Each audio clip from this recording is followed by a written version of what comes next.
Shimmer के पीछे जब फौजें लगी ना मुख्तार की, तो इमाम ज़ैनुल आबिदीन मदीने के मुज़फ़्फ़ात में रहते थे, खैमा लगा लिया था, अल्लाह अल्लाह करते। मुख्तार की फौजें शिमर के पीछे लगी, गर्मी का मौसम, घोड़े पीछे हैं, छुपता छुपाता दौड़ता।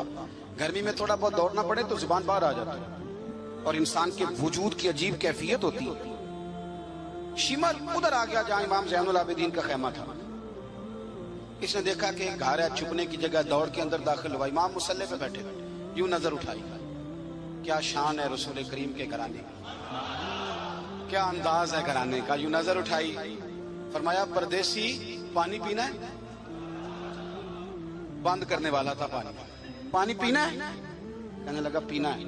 शिमर कहते मैं समझा कि पहचाना नहीं इमाम ज़ैनुल आबिदीन, पहचाना नहीं। वक्त बदल गया, हालत बदल गई। वो ताजो तख्त वाले आज रुसवा हैं। इमाम ज़ैनुल आबिदीन खुद उठे। सुनना और याद रखना, उठे, प्याले से पानी, अपने मटके से पानी प्याले में डाला, फिर एक प्याला दिया, फिर दूसरा दिया, और पियोगे?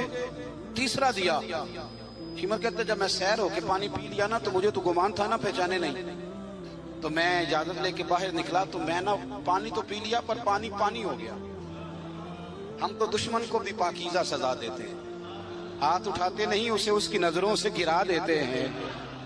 कहते हैं कि पानी पानी हो गया यार, मैंने पानी बंद किया, प्यासे रखा 3 दिन और मुझे पिला रहे हैं। शर्म आई और मैंने कहा मर तो अब जाना ही है, तो ज़ैनुल आबिदीन से सच्ची बात ना कर ले। मैं अंदर गया तो इमाम फिर गर्दन झुकाए बैठे थे, तो मैंने कहा ज़ैनुल आबिदीन शायद आपने पहचाना नहीं। तो इमाम साहब ने नजरें उठाई तो आंखों में आंसू थे। फरमाया क्यों नहीं पहचाना? जब तो अंदर दाखिल हुआ है तो मुझे 6 महीने का अली असगर उसी वक्त याद आ गया था।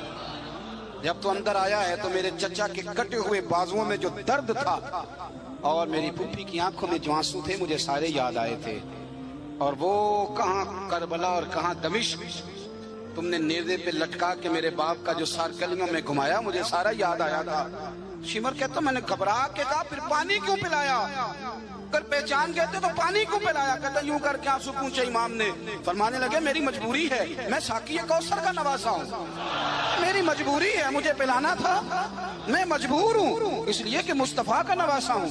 उन्होंने हमें सिखाया है कि जो पानी ना दे उसे प्याले भर भर के पिलाना चाहिए। किधर गया मेरा और आपका किरदार? छोटे छोटे थे, इतनी इतनी बात में झगड़ा। हो सकता है साकी साहब से भी मैं नाराज हो जाता अगर स्टेज पे बड़ी कुर्सी न रखते। इतना सा दिल बस, हो सकता है बिगड़ जाए एक दूसरे से कि मुझे बुलाया ही नहीं, नारे नहीं लगाए, बंदा इस्तकबाल कोई नहीं भेजा। ओ भाई ये तो छोटे लोग इस तरह